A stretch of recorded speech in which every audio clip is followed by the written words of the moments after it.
12 साल की उम्र में 12वीं पास किया। अब 15 की उम्र में बीए की परीक्षा देने को तैयार इंदौर की तनिष्का सुजीत से पीएम मोदी ने मुलाकात की और उनके उज्जवल भविष्य की शुभकामनाएं भी दी हैं। चीफ जस्टिस बनने का सपना देखने वाली तनिष्का को 1 अप्रैल को पीएम मोदी से मिलने का मौका मिला। सुनिए तनिष्का कैसे पीएम मोदी से मिली। अभी मैं रिसेंटली पीएम सर से मिली। जब हमें फ़ोन आया पीएमओ से कि सर मिलना चाहते हैं भोपाल में, तो हम बहुत खुश हो गए क्योंकि ये मेरा और मेरे पेरेंट्स का सपना था, क्योंकि पीएम सर से मिलना बहुत बड़ी बात है। तो हम जिस दिन उनसे मिलने गए, मैं थोड़ी-सी नर्वस थी कि मैं कैसे बात करूँगी। मुझे ऐसा लग रहा था कि 2 मिनट बात होगी क्योंकि सर बहुत बिज़ी रहते हैं। तो मैंने उस हिसाब से प्रिपरेशन करी कि 2 मिनट में मैं ज़्यादा से ज़्यादा कैसे बता पाऊँगी उनको। बट जैसे ही सर अंदर आए, मेरी नर्वसनेस कम हुई और मुझे कॉन्फिडेंस आया। फिर सर ने फ़ोटो खिंचवाई और वो बैठे और हमने 15 मिनट बात करी। अच्छी तरह उन्होंने मेरी बात सुनी, उन्होंने मुझसे बात करी, हँसी-मज़ाक करा और मैंने उनको मेरे बारे में बताया। और फिर उन्होंने मुझसे पूछा कि कॉलेज में सब मुझे कैसे ट्रीट करते हैं।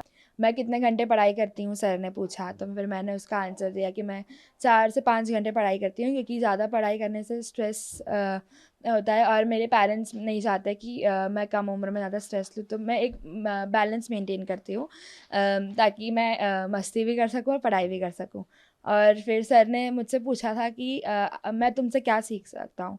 तो ये मेरे लिए बहुत मैं एकदम शॉक हो गई क्योंकि पीएम सर मुझसे ये पूछ रहे हैं, ये बहुत बड़ी बात है कि वो मुझसे क्या सीख सकते हैं।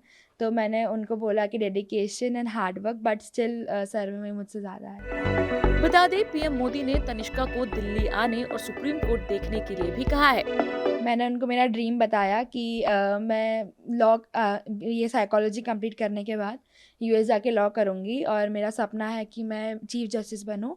तो उन्होंने बोला कि तुम दिल्ली आना और सुप्रीम कोर्ट में अपने चेयर देख के जाना। बता दे तनिष्का बेहद कम उम्र में कई डिग्रियां हासिल कर चुकी हैं। खुद तनिष्का से ही जानिए कैसे इतनी छोटी सी उम्र में उन्होंने अपनी पढ़ाई को आगे बढ़ाया। मैंने 5th क्लास तक नॉर्मल स्टूडेंट्स ऐसे एग्ज़ाम से पढ़ाई करी। उसके बाद मेरे पेरेंट्स को लगा कि मेरे अंदर एक कैपेबिलिटी है, मैं अच्छी हूँ पढ़ाई में बहुत।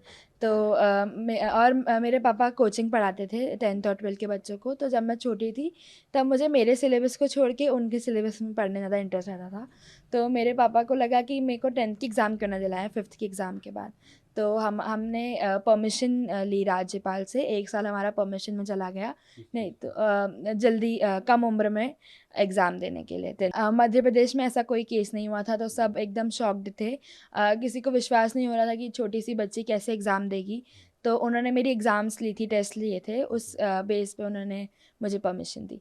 तो मैंने 11 इयर्स की एज में 10th की एग्ज़ाम दी, 12 इयर्स की एज में 12th की एग्ज़ाम दी। मैं इंडिया की पहली लड़की हूँ जिसने 10th के बाद डायरेक्ट 12th किया, मैंने 11th की गैप नहीं लिया। उसके बाद मैंने 13 इयर्स में बीए साइकोलॉजी में एडमिशन लिया। तनिष्का के लिए ये सब आसान नहीं था। साल 2020 में उन्होंने कोविड की वजह से अपने पिता और दादा को खो दिया। इसके बावजूद उन्होंने अपने हौसले बुलंद रखे और आगे बढ़ रही हैं। तनिष्का का सपना आगे चलकर मुख्य न्यायाधीश बनना है, जिसके लिए खुद पीएम मोदी ने हर संभव मदद देने का आश्वासन दिया।